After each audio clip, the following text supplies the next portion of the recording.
Question है ए मास m moves with a velocity v and collides inelastically with another identical mass at rest। तो एक बात तो clear है कि कोलिजन जो है ना वो इनएलास्टिक कोलिजन है।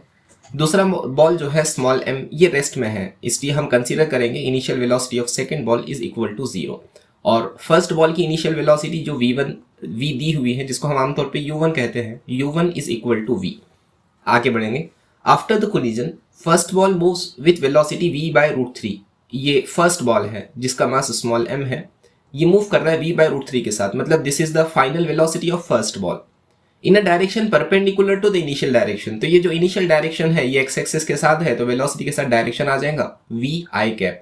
और ये जो कोलिजन के बाद फर्स्ट ऑब्जेक्ट मूव कर रहा है इनिशियल डायरेक्शन पे परपेंडिकुलर, तो आना चाहिए j कैप।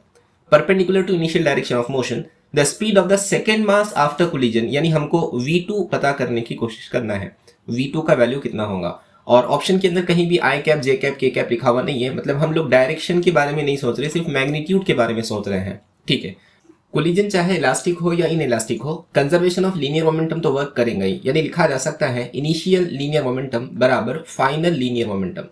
ठीक है जी, इनिशियल लीनियर मोमेंटम में दो ऑब्जेक्ट है इसलिए लिखा जाएगा p1 प्लस p2, ये इनिशियली है।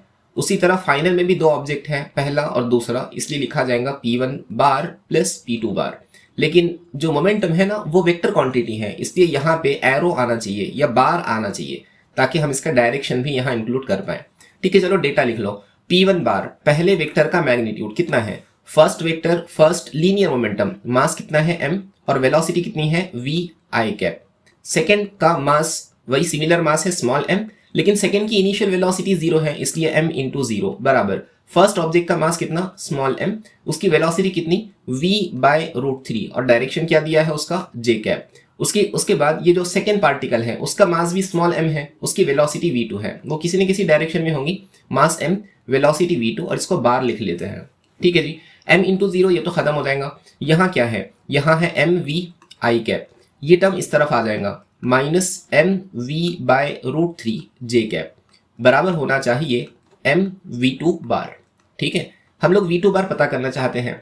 अब देखिए यहाँ क्या होगा, ये m और ये m कॉमन निकल के कैंसिल हो जाएगा। इक्वेशन क्या बची, v i cap minus v by root 3 j cap is equal to v2 बार।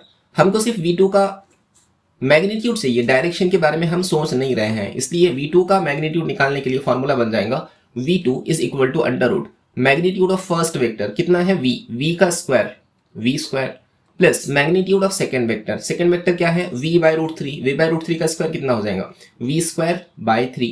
उसके बाद आने वाला टर्म आगे i और j है, इसका मतलब cos 0 बन जाएगा, इसलिए पूरा टर्म मल्टीप्लाई होकर 0 हो जाएगा। इसका मतलब v2 बराबर है under root 3v square plus v square by 3v square plus v square by 3। इसको अगर हम सॉल्व करेंगे तो 3v square plus v square को लिखा जा सकता है v2 is equal to under root 4v square by 3। Square root लेने के बाद हमारा आंसर आ जाएगा 2v बाय रूट 3। ये वेलोसिटी का मैग्नीट्यूड होना चाहिए सेकेंड बॉल की final velocity 2v by root 3। So option A will be correct.